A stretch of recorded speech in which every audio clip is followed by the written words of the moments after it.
Bueno, ya comienzan a conectarse nuestros amigos foristas aquí en nuestro segmento de los lunes, La Última Frontera, desde Vaca Brava, aquí de la Cava de Vaca Brava, para toda la gente que siempre está interesada en estos temas más allá de lo aparente y que, como decimos nosotros, ¿no? Hay que seguir buscando la información correcta y sobre todo tratar de dilucidar todos estos asuntos que muchas veces quedan precisamente ahí, en esa frontera de la realidad. Como siempre, gracias a todos ustedes por estar aquí, aceptar mi convocatoria a través de las redes sociales, aquí en mi página Andrew Álvarez Chardón en Facebook, mi fanpage, para todos esos buenos amigos. Compartan este video, le pueden dar un like por aquello, como he dicho tantas veces, de que el contenido se pueda obviamente distribuir mucho mejor.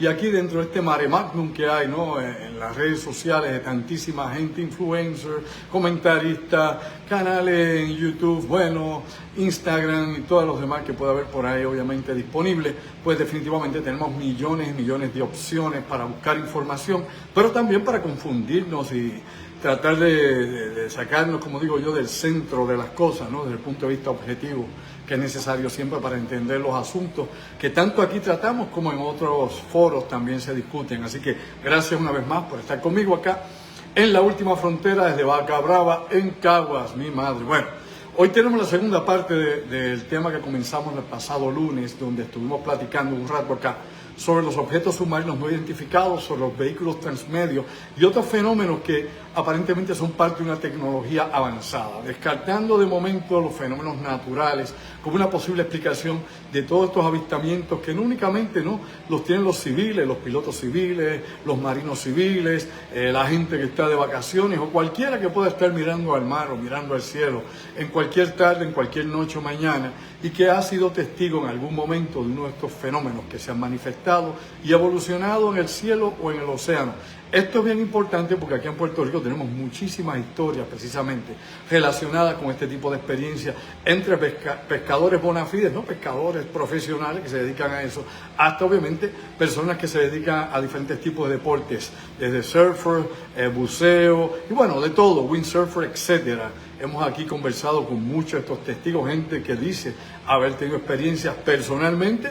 Precisamente contaba en el pasado episodio acá en La Última Frontera que habíamos visto algo una vez manifestándose en el área de Lajas, otra vez en la costa norte, específicamente allá en el condado, entre muchos otros avistamientos que hemos podido no presenciar a través de prácticamente 50 años de investigación, no solo del asunto OVNI y de otros temas relacionados o afines, sino obviamente muchas otras cosas. Lamentablemente no, uno con el tiempo se da cuenta que hay muchísimos asuntos que se conectan. Uno a veces cree que todo está separado y que hay cosas que no tienen ningún tipo de relación con otros eventos. Y me explico para aclarar este punto, ¿no? Aquí hay que ser, como he dicho yo, no solamente multifacético a la hora de tratar de trabajar con todos estos asuntos, sino que definitivamente hay que tratar de enlazar diferentes campos de conocimiento humano, ¿no? Hay que ser interdisciplinario y tratar de ver, ¿no?, cuáles pueden ser las diferentes posturas o qué puede aportar cada campo de la ciencia para entender este tipo de fenómenos que han sido rezagados obviamente hacia la ciencia ficción, hacia la exageración, hacia la charlatanería, la pseudociencia o cualquier otra cosa que se pueda utilizar como zafacón para sacar del medio, ¿no?, este tipo de experiencias, donde, como hemos relatado por muchísimo tiempo, hay millones y millones de testigos. Y como he dicho en otras ocasiones, con que usted descarte prácticamente 999,000 testigos y tenga un solo caso que sea real, un solo caso, ese millón de casos, por poner más o menos una perspectiva, una comparativa, un solo caso de 1,000,000, con un solo caso que sea real, ya no hay obviamente manera o forma de descartar la realidad de un evento que se manifiesta fuera de nuestro control psicológico. Cuando digo control psicológico, obviamente es que el paradigma que tiene la ciencia, el paradigma social y lo que nosotros decimos, ¿no?, en la caja de zapatos, que debe ser la realidad, lo que usted asume que es la realidad, lo que nos han acondicionado a creer que es la realidad y la percepción que hemos obviamente tomado a través de esos programas o modelos mentales que nos han inculcado a través de la educación, a través de la experiencia social, a través obviamente del desenvolvimiento que tenemos en nuestras familias y todo lo que tiene que ver, ¿no?, con la esfera de conocimiento y conocimiento formativo que experimenta el Homo sapiens sapiens. Dicho eso por arribita, directamente al asunto, vamos a hablar un poco sobre esto. Yo platicaba la otra vez, ¿no?, acá con ustedes precisamente algunas experiencias que se han dado acá en regiones de Puerto Rico, que como he dicho, son muchísimas. Yo ni ningún investigador en esta isla, ni fuera de esta isla, ha podido obviamente recopilar todos los casos, porque la mayoría de las ocasiones, debe saber uno, el que ha estado dentro por tantísimo tiempo de este tipo de investigaciones, que muchísima gente es renuente, ¿no?, a hablar, a contar sus experiencias. Sabemos muy bien la cuestión de la burla, del descrédito, ¿no?, de la, diría yo, ¿no?, de todo el prejuicio que pueda haber, inclusive hasta religioso, dentro del mundo donde la gente habla de este asunto o donde la gente expresa este tipo de ideas. Las cosas han cambiado algo con el tiempo, ¿no? Ya estamos pues en una época donde se ha hablado de esto desde la A hasta la Z y se ha publicado cientos de miles de libros, revistas, documentales de todas clases, es decir, a través de radio, televisión, prensa escrita, digital, pues es un tema que ha sido expuesto o sobreexpuesto. Tal vez la sobreexposición ha ayudado en unos márgenes, pero por otro lado, pues también ha creado, ¿no?, esa incertidumbre si realmente lo que se está presentando es un truco, es parte, ¿no?, del manejo de gente para poder monetizar con este tipo de temas o seguir vendiendo libros o documentales que cuando usted muchos de ellos los investiga a fondo se da cuenta que no tienen sustancia realmente y que la evidencia pues brilla por su ausencia. Pero, por otro lado, y hay que aclarar esto para hacer la diferenciación, definitivamente hay otros tipos de trabajo que son serios, metodológicos, que han respetado, ¿no?, los hechos o los eventos que han acontecido y lo han pasado por el sedazo para poder, ¿no?, sacar, ¿no?, o separar el grano de la paja y poder saber realmente qué es lo que está ocurriendo, si es posible. Hasta el día de hoy nadie sabe a ciencia cierta, oiga bien y mastique con las neuronas, nadie sabe a ciencia cierta qué son estos fenómenos. Y máxime, si usted los extiende no solamente a la atmósfera, es decir, al cielo que usted puede, que es visible para usted, o a los fenómenos que puedan estar más allá de la atmósfera, ¿no?, en el espacio ulterior, los que puedan ser relacionados con avistamientos de cosmonautas, astronautas o inclusive fotografías o videos que hayan podido ser tomados por algún sistema tanto de vigilancia satelital como otros que puedan ser utilizados para sondear el espacio profundo. Y como todos sabemos, desde Cheyenne Mountain allá en Estados Unidos hasta centros que hay en Utah se han dedicado por décadas a sondear el espacio profundo, no únicamente para estudiar como se hacía aquí con el radiotelescopio de Arecibo, el ya desaparecido radiotelescopio de Arecibo. Ese centro ionosférico, como yo he explicado en otros capítulos anteriores, fue construido por la Agencia Central de Inteligencia y fue construido también por DARPA, ¿no?, inspirado por DARPA con la CIA y el Departamento de la Defensa detrás de todo esto, que luego, pues un año y medio después de terminar las operaciones oficiales, pues, pasó a mano a la Universidad de Cornell y se empezó el proyecto, obviamente, de investigación de radioastronomía. Pero sacado de ese marco, definitivamente hay otro tipo de instalaciones que no solamente son de origen militar, sino que también son parte de un esquema sumamente sofisticado para sondear el sistema solar y más allá del sistema solar. O sea, todas estas cosas son interesantes por demás. Entonces uno se pregunta, bueno, ¿y cuál es la relación con el océano? Pues definitivamente, lo hemos explicado hasta la saciedad, el océano es que la región más vasta que pueda tener este planeta en su superficie. Y precisamente en su superficie usted tiene que varios niveles de atmósferas, así le quiere decir de presión, que es lo que compone el océano, con diferentes ecosistemas, según usted va tomando profundidad, hasta llegar ahí prácticamente a 7 millas de profundidad. Aquí lo importante que hay que señalar es que lo que planteábamos la pasada semana es que no solamente habían diferentes tipos de proyectos de investigación para darle seguimiento a este tipo de fenómenos que podían ser detectados, no solo por los civiles, sino especialmente por los militares, ¿no? Hemos aquí hablado infinidad de veces del proyecto Blue Book y de los proyectos anteriores, Rush, SIGN y otros más que hayan estado relacionados con esto. El actual proyecto del Pentágono, la oficina de Arrow, para seguir dando investigación a los FANI, ¿no?, a estos fenómenos aéreos no identificados, o lógicamente a los UAPs, como le dicen en inglés las siglas. O sea, todo esto es parte, ¿no?, de un aparato de inteligencia sumamente complicado, que incluye a la Agencia Central de Inteligencia y que incluye definitivamente la actividad aérea desconocida que se da en las fronteras de los Estados Unidos, que no es identificada directamente con la aviación rusa o con la aviación de China o con otro proyecto que cualquiera de estos dos contendientes globales de los Estados Unidos puedan estar ejecutando. Y me explico aún más para que entendamos, ¿no?, todo ese componente de ese mapa que yo estoy presentando aquí, que es sumamente complicado. Aquí, en el poco tiempo que tengo, voy a tratar de hacer una cápsula de todas estas cosas, porque no es simple, no es llano, no es la explicación de todos los días, lo que el cuento tonto o la cuestión de creer por creer. No, hay que ir a los hechos, hay que ir obviamente a la documentación, si hay alguna relacionada con el asunto, y definitivamente evidencias o pruebas las que se puedan ir desglosando o las que se puedan ir presentando para análisis crítico y discusión. Ahora, importante señalar, habíamos hablado de Blue Book, bueno, hablamos también de otros proyectos, por ejemplo, que tiene la Marina de Guerra de los Estados Unidos, ¿ok? Que es Deep Blue, azul profundo. Y Deep Blue, pues nuevamente, no solamente es un catálogo interesante, que inclusive va a la llamada libreta roja, que es otro de las formas o maneras en que hablan los capitanes de submarinos, y en esa libreta roja, para los que están dentro de la Marina y están dentro, obviamente, de las operaciones navales submarinas o son parte del cuadro de oficiales de la Marina, pues entienden muy bien lo que es, lógicamente, una libreta roja. Esta libreta roja lo que reporta es precisamente lo que tanto el sonar del submarino, ¿no?, como avistamientos que puedan dar vigías cuando esté el submarino en superficie, o cualquier información satelital que pueda dársele al submarino para brindar cualquier tipo de movimiento, es decir, en atmósfera, porque aquí hay que entender lo siguiente: los submarinos solamente utilizan sonar cuando están bajo el agua y radar cuando están en superficie, tienen ambos sistemas, sino también utilizan para triangular satélites que le permiten no solamente direccionarse en la posición que vaya ya a 1500 metros bajo el océano navegando los submarinos de guerra, sino que definitivamente también le da descripciones de cualquier otra cosa que se esté moviendo. Sabemos que los satélites tienen limitaciones y lo explicamos someramente en el pasado capítulo, para que usted no vaya a creer que desde el satélite de Google o cualquier otra cosa usted puede ver el fondo marino. Eso es un disparate. Un disparate. El que le diga eso no sabe nada de tecnología y lo que hace es vendiendo cuentos. Esa es la verdad. Punto. Busque, infórmese, edúquese y después me dice si es o no es así. Simple, sencillo, nada de inventar cuentos de trasnochado.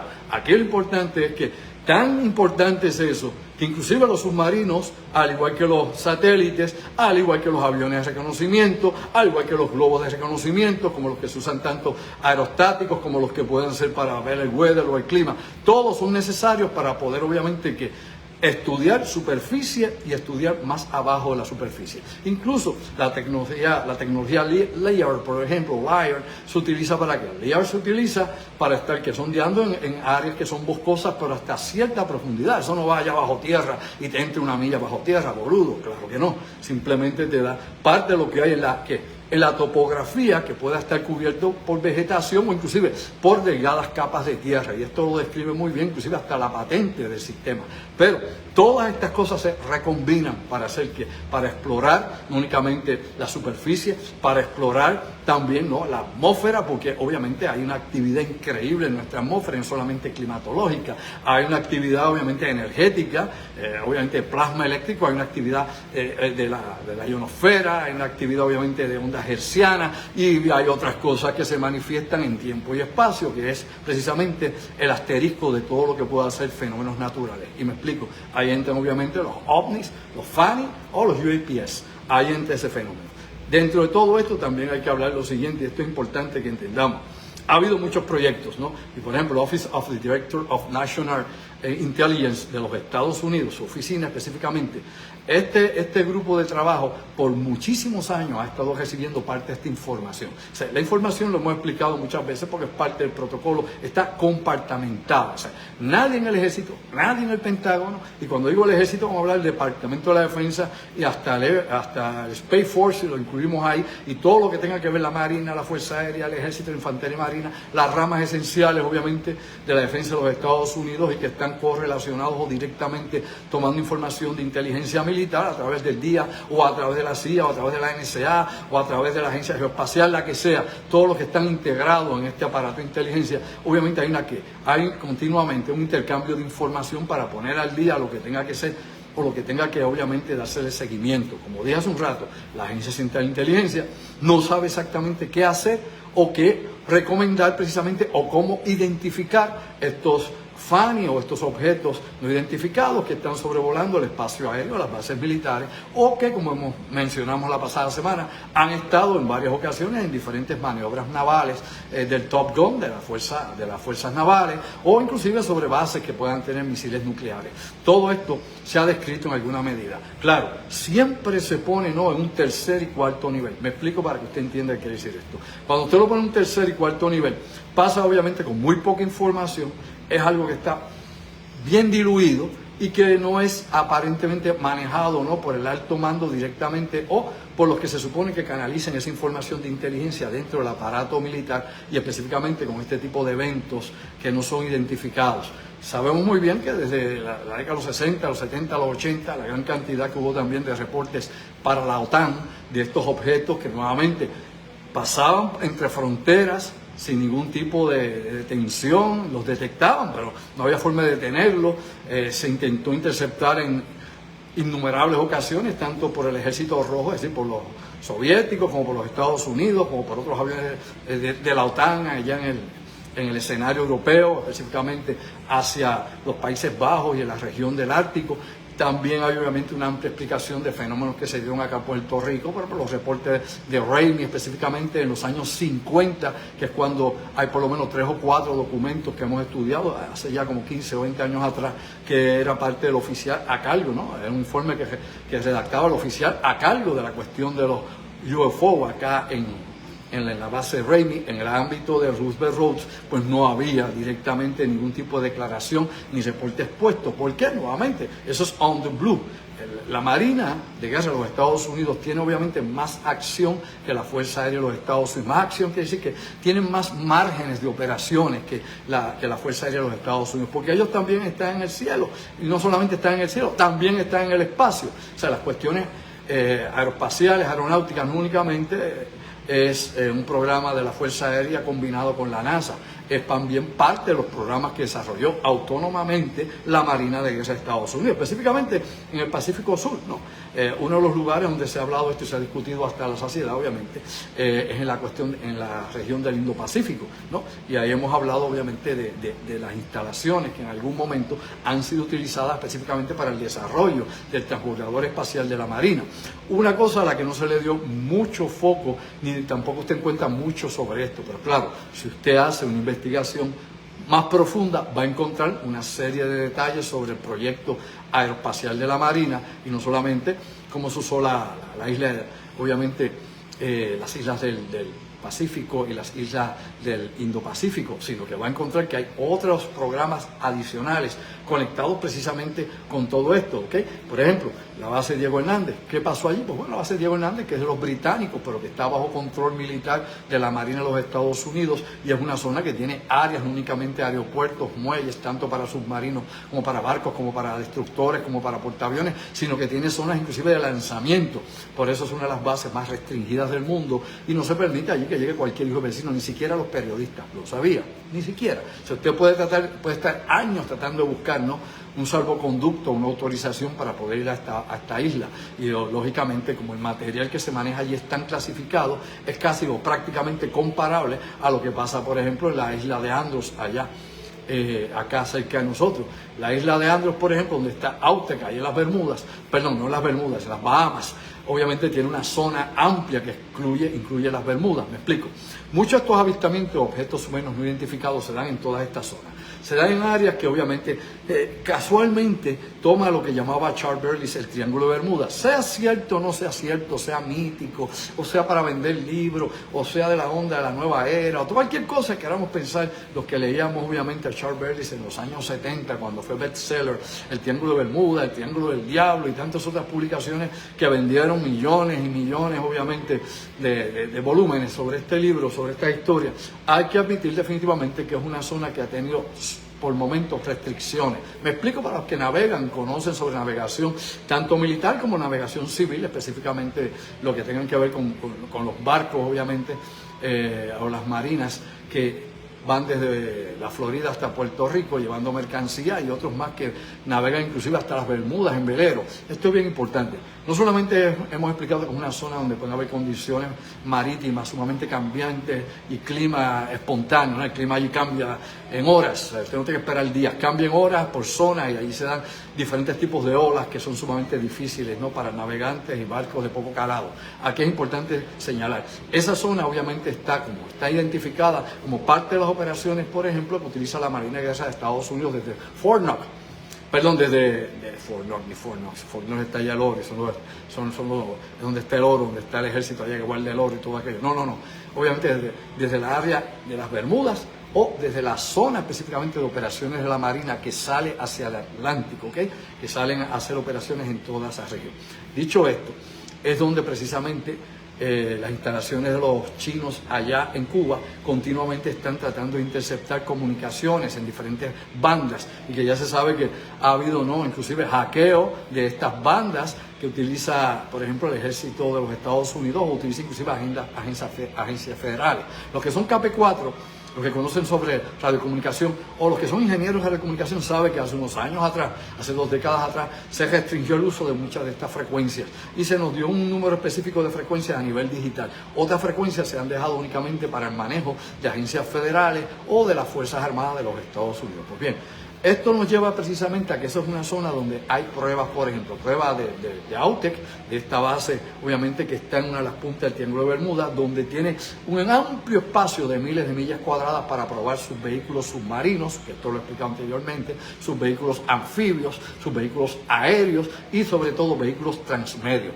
Usted creía que era del planeta Z4 de allá de Orión o algo así, ¿no? Ellos llevan muchísimos años trabajando con esto y la cantidad de proyectos que hay combinados o en competencia dentro del presupuesto del Congreso, entre otras cosas más, entre la Fuerza Aérea y la Marina, es increíble. Como dije, el transbordador espacial de la Marina se desarrolló en los años 70, estaba paralelo con lo que usaba la NASA y el Navy y por alguna razón se quedó ahí. Personalmente yo pude ver varias de las fotografías y varias de las plataformas que se usaron para este proyecto, para allá para 1978, 1979, por lo menos hay datación hasta el 82. Luego de eso, por alguna razón desaparece cualquier información relacionada con el transbordador espacial del Navy. Allá utilizado, como dije, en el Indo-Pacífico y en regiones del sur, del Pacífico Sur, donde hay una cantidad de islas que utiliza Estados Unidos que fueron tomadas durante la Segunda Guerra Mundial y que, como todos saben, si están al tanto de las publicaciones que se están haciendo en los Estados Unidos, en la prensa en Estados Unidos, se están realineando nuevamente, me explico, se están preparando para utilizarse en algún momento contra quién, contra cualquier movimiento naval que pueda surgir de China y sus aliados en la región para darle, ¿no?, una tercera ventana de protección o barrera a Hawái antes que llegue allí. Pero para no entrar en ese tema, porque todos estos temas, como he dicho, están concatenados, hay mucho material y quiero esbozar lo más que pueda en el tiempo que tengo. Aquí es bien importante darle seguimiento a esto. He mencionado anteriormente que AUTEC, por ejemplo, utiliza las aguas de la región de Puerto Rico, es decir, todo esas costas norte como la costa sur, inclusive podría bajar hasta, hay un mapa que utilizaban antes para maniobras navales que utilizaba Rupert Rhodes y la flota del Atlántico acá, y ese mapa, cuando usted sacaba las distancias, llevaba desde Norfolk, Virginia, donde estaba una de las bases grandes de la Marina, obviamente incluía Guantánamo, allá en Cuba, y traía a Puerto Rico la estación naval de Rupert Rhodes, que es más grande que aquellas dos juntas. Y acá desde Rupert Rhodes pues se triangulaba y bajaba al área de operaciones hasta la isla de Granada, donde usted sabe que en los años 80 pues los Estados Unidos invadió esa isla, y después que invadió esa isla, pues unos añitos después invadió Panamá, pero esto es otra cuestión de la geopolítica que tiene que ver, ¿no?, con la lucha que había en aquel momento con la expansión de la Revolución Cubana y que era supuestamente la excusa para intervenir en Granada y rescatar unos estudiantes de medicina de nacionalidad estadounidense, inclusive había un par de puertorriqueños allí. Pero bueno, dicho eso, y esto es importante que usted vea la foto grande de cómo se mueve todo esto.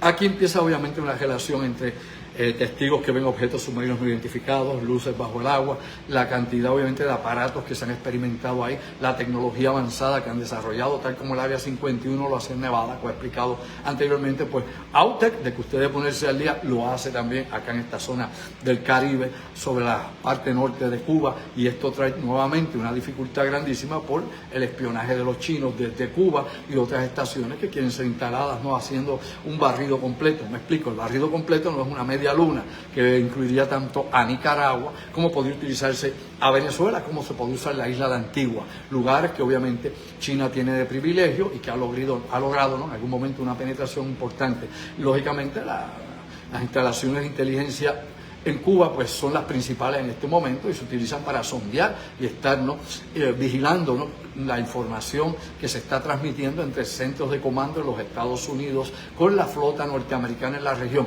y tratando de triangular la posición donde están los submarinos en esta zona. Y recuerde usted que anteriormente Rupert Road era la sede de la flota de submarinos del Atlántico de los Estados Unidos, aquí en Puerto Rico, pero que nunca se nos explicó y nunca se explicó, por decirlo nuevamente, ni se describió, ni se demostró qué pasó con esa instalación para operaciones submarinas, si se decomisó, si se desconectó, si se eliminó, nada de eso. O sea, no se ha dicho nada de eso. Nunca ha habido tampoco un señalamiento del punto específico de operaciones que tenía esto, si se originaba en Ceiba o se originaba en Vieques, o había algún, qué sé yo, algún tipo de instalación submarina de la cual nadie conoce, y no vamos a inventar aquí diciendo que sabemos cuando realmente nadie conoce. Por lo menos acá a este nivel de los civiles, los silvestres, o inclusive del 99.9% del personal que trabajó en Rupert Road, ¿lo sabían? No saben tampoco.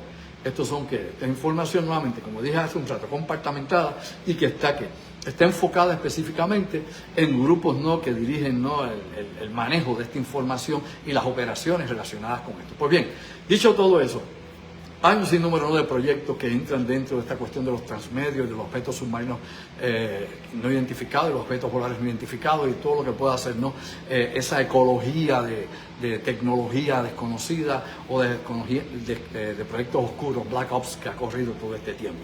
Por un lado, todos recordamos al Blackbird, el pájaro negro, ¿se acuerdan? En 1964 hasta 1999 tuvimos al Blackbird. El SR-71, también, obviamente, le llamaban al SR-71 Reconocimiento 71.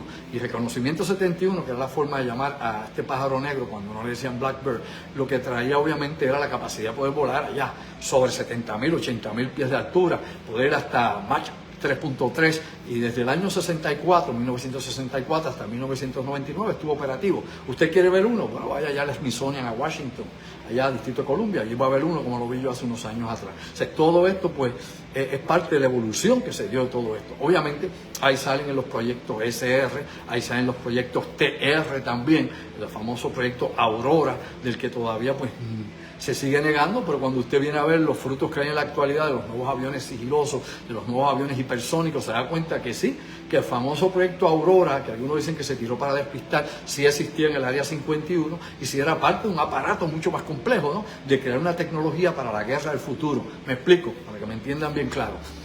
Los años 50 fue la época del acabose, Ahí se estuvo diseñando la guerra del siglo XXI. Estados Unidos se fue a la vanguardia, y eso no le cabe duda a nadie, y pudo desarrollar una infinidad de tecnologías que le dio supremacía en el aire. Desde tener la ventaja de haber podido capturar en abril de 1945, por ejemplo, el famoso Horten HO-229. ¿Y qué era el Horten HO-229? Pues bueno, era un avión a propulsión. Un avión a propulsión que habían creado los alemanes en forma de ala. Y este avión habían creado en aquel entonces 2 prototipos solamente. Y el prototipo que capturó Estados Unidos se llamaba V3 o B3. Y ese fue el avión ala por propulsión, no de hélice, que los Estados Unidos utilizó precisamente como insignia o como plan piloto para desarrollar tecnologías más amplias en el campo, obviamente, de la propulsión a chorro y sobre todo el tipo de fuselaje que podía utilizarse. De hecho, este fue el primer avión creado, aunque solamente hubo 2 prototipos, el primer avión creado sigiloso por la forma en que fue construido. Actualmente, para usted tener un avión invisible al radar, necesita aleaciones específicas, obviamente clasificadas del material utilizado para el fuselaje, aparte de la forma en que tiene el avión, aparte de cómo son puestos los propulsores o las armas dentro del avión para que sea invisible a un radar. Muchos de estos fenómenos alegadamente son invisibles al radar, estos fenómenos aéreos desconocidos, los submarinos, pero otros son detectados por sonar, otros son detectados por radar, y esto aquí pues donde nos da obviamente una clave de pensar qué es esto, si realmente los que están maniobrando o dirigiendo estos vehículos desconocidos realmente quieren ser detectados, porque si tiene la tecnología para meramente hacerse invisible al radar, por ejemplo, que usted tenga una idea de todo esto, un F-22 Raptor se puede convertir en un radar en el tamaño de una abeja, lo sabía. Inclusive las nuevas variaciones que tenemos, el F-35 y otros aviones que vienen obviamente en esa escalada, por ejemplo, usted encuentra tecnología desarrollándose y tecnología para pasar a otra a nivel del Space Force, porque usted tiene obviamente el X-37B, el famoso dron espacial X-37B, que es parte de una cadena de drones que ya están en desarrollo y que se supone que ya hay 1 o 2 que han estado operativos en el espacio, cosa que no se publica en la prensa en los Estados Unidos porque sigue siendo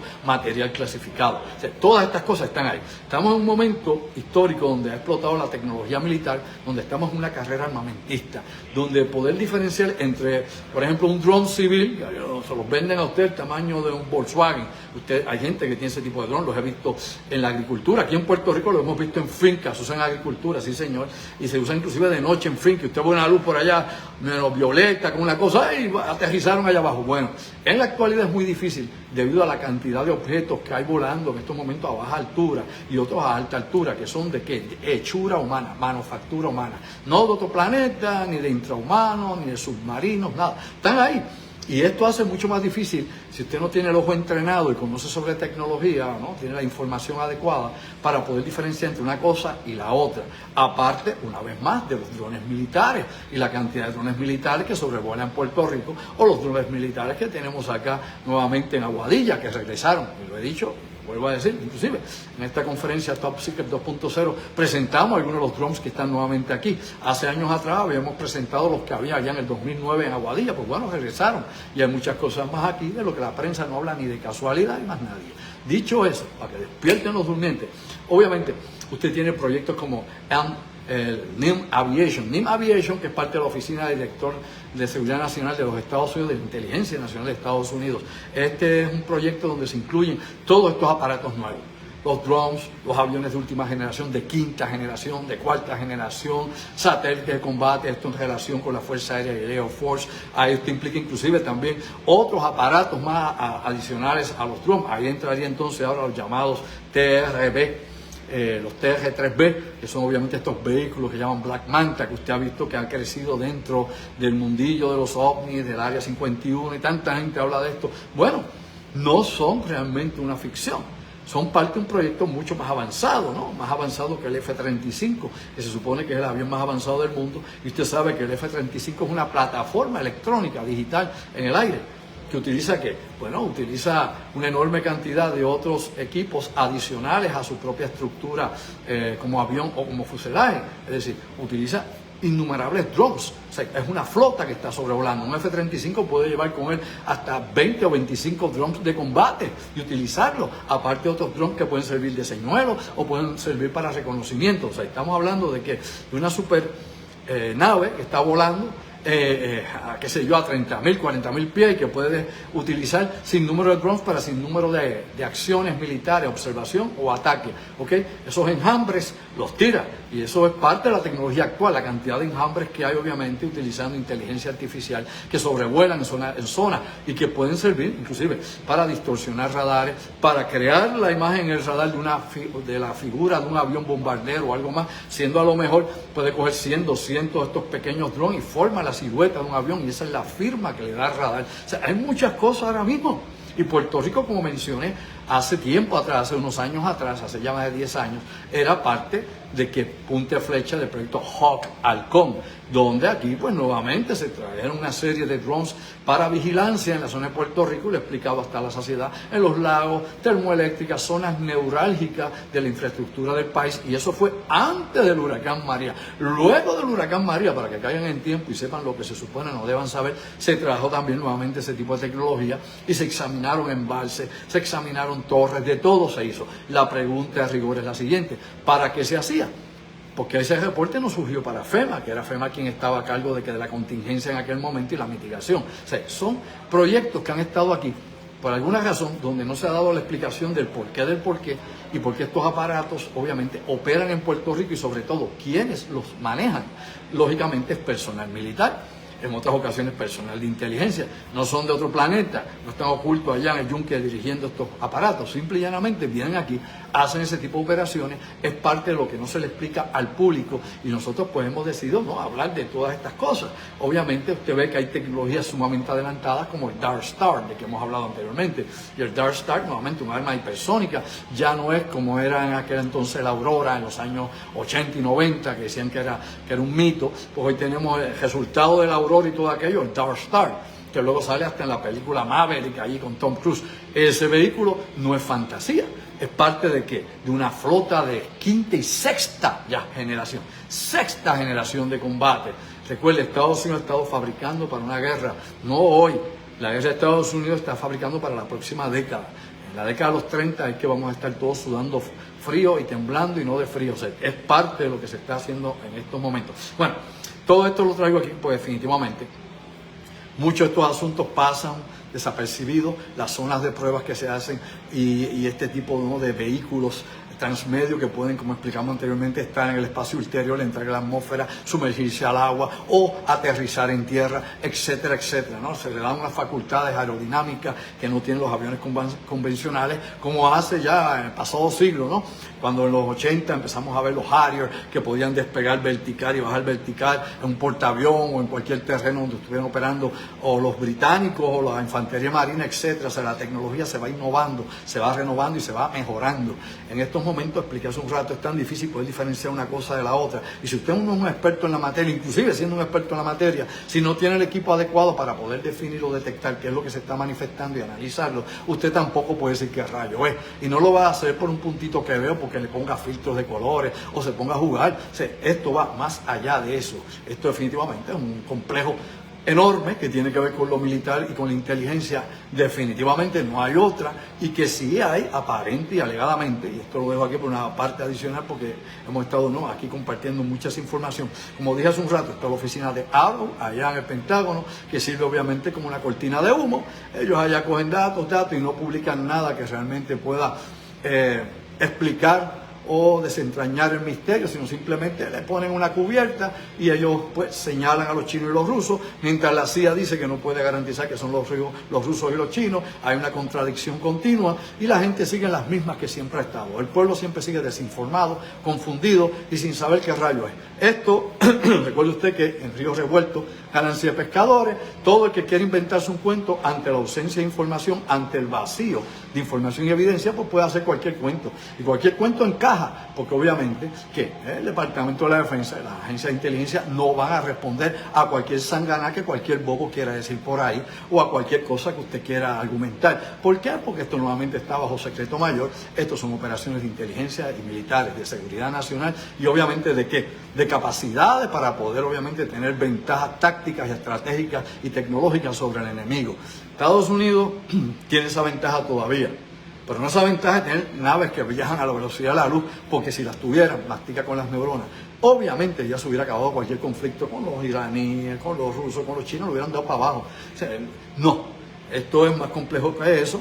Esto no es inventar del etérico, a ver quién dice o quién no dice, y como he dicho hace un momento, como no hay respuestas oficiales del otro lado, porque no convienen, obviamente, por seguridad nacional, porque no convienen explicar algunos asuntos que puedan dejar expuestos programas y proyectos que son sumamente sensitivos y que son neurálgicos para el aparato, pues lógicamente esas cosas se mantienen así, no porque quieran guardar, qué sé yo, al gris que está sentado allí con Biden tomándose, qué sé yo, un vodka a nombre de Putin. No, nada de esto. Simple y llanamente estamos hablando de que hay obviamente todo un esquema para mantener la hegemonía de Estados Unidos y su superioridad militar. Pero dicho eso, aquí añado esto para cerrar.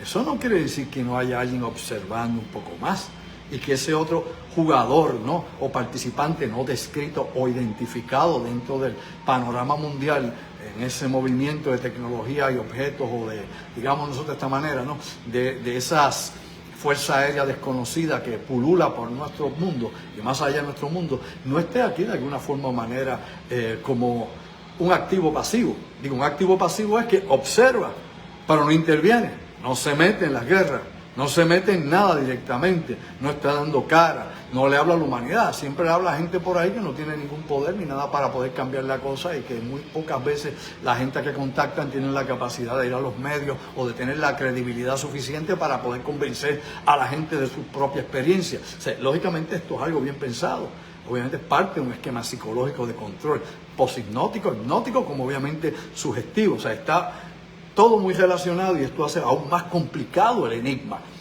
¿Hay algo? Sí, hay algo. ¿Qué es? No sabemos. Pero en estos momentos, como dije, es muy difícil diferenciarlo de la tecnología que ahora se posee, no solo por Estados Unidos, sino por sus competidores, los chinos que siguen aumentando en tecnología militar, que están por arriba en estos momentos de los rusos, y los rusos obviamente con su ponencia de tratar de cambiar el mundo, porque China obviamente ha utilizado muy bien el nuevo orden mundial, ha utilizado la globalización y se ha hecho rica con eso y salió obviamente de la agricultura para convertirse en algo industrial de alta tecnología.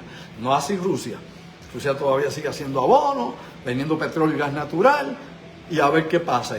Y es otra perspectiva de mundo, es otro, como diría yo, otro enfoque para tratar de transformar el nuevo orden mundial de acuerdo a ellos. Y todas estas cosas que estamos hablando, y quien controla esta tecnología, y quien pueda obviamente imponer unos nuevos modelos, usando tanto lo militar como las capacidades que pueden ser desde comunicación, interceptación, comunicación, inteligencia artificial, y todo lo que pueda haber correlacionado con esto, definitivamente va a controlar la cosa. Objetos submarinos no identificados, objetos obviamente multimedia que pueden desde el fondo marino hasta la estratosfera y más allá de la estratosfera, hasta obviamente otros fenómenos que pueden ser identificados acá en nuestro mundo. Algunos o un gran por ciento de ellos de origen militar o de agencias de inteligencia, inclusive de contratistas y de compañías de desarrollo tecnológico que están, ¿no?, subcontratadas por diferentes departamentos de la seguridad o de espionaje de Estados Unidos, como de Europa, como de Asia, quién sabe quién o cómo. La realidad, eso se entremezcla completamente con fenómenos que ya ocurrían en los años, desde siglos, desde tiempos inmemorables, y que obviamente ya ocurrían desde el siglo XX en su principio, cuando la tecnología de la aviación estaba comenzando con los hermanos Wright por un lado, con los brasileños por el otro haciendo sus intentos, y en otras partes del planeta cuando ya estábamos haciendo globos. Así que, mis amigos, lo dejo hasta aquí, no hay tiempo para más. Gracias por la atención, compartan este video. Verifiquen lo que les digo, la información, y caigan en tiempo, porque aquí yo no saco las cosas de contexto, simplemente las ponemos como va por el medio exactamente dentro de la información, y quedan muchas cosas más, ¿verdad? Que no tenemos más tiempo para eso. Les recuerdo también que estamos Top Secret 2.0 para que vean un poco de todo esto, cómo se maneja en Puerto Rico, y de las instalaciones de verdad, las va a ver, no es que están allá ocultas debajo de una cueva allá, no, las va a ver. Va a haber no una ni dos, y va a haber todas las otras operaciones secretas en Puerto Rico y clandestinas, porque las va a ver. No es que yo le cuente el cuento bobo, es que las va a ver, punto. Y después de eso usted vaya y verifique lo que le dije y los lugares para que despierte los durmientes. Esa es la diferencia. Credibilidad, evidencia, lo que hay, el análisis. No vamos a estar aquí haciendo cuento de camino, sino lo que hay, lo que todo el mundo puede experimentar. Importante problema. Despierta durmiente, Top Secret 2.0, este sábado 2 de noviembre, Bellas Artes de Santurce. Hombre, a las 8:30 de la noche. Boletos en la boletería de Bellas Artes en Santurce, o aquí digital, molusco.com, y no esperes más porque luego no va a haber para nadie. Molusco.com, separa tu espacio y lo que vas a ver es distinto y diferente, impactante. No es tal vez ni es una teoría, es lo que hay. Así que despierta durmiente, lo que los políticos no tocan ni con una vara larga. Por otro lado, vamos a estar en el Rosen Event Center. La fecha obviamente se ha movido para enero 25, 2025, 25. Enero 25, 8:30 de la noche, en el Rosen Event Center, allá en Orlando, Florida. Lo mismo, molusco.com para boletos en Florida, molusco.com, y aquí en Santurce este sábado, molusco.com también. Los veo hasta el miércoles, empezando en voz alta, y te lo digo una vez más. Sayonara, ojo visor, oído en tierra, despierta durmiente. No todo lo que brilla es oro y no todo lo que vuela es lo que la gente cree que es. Se me cuida.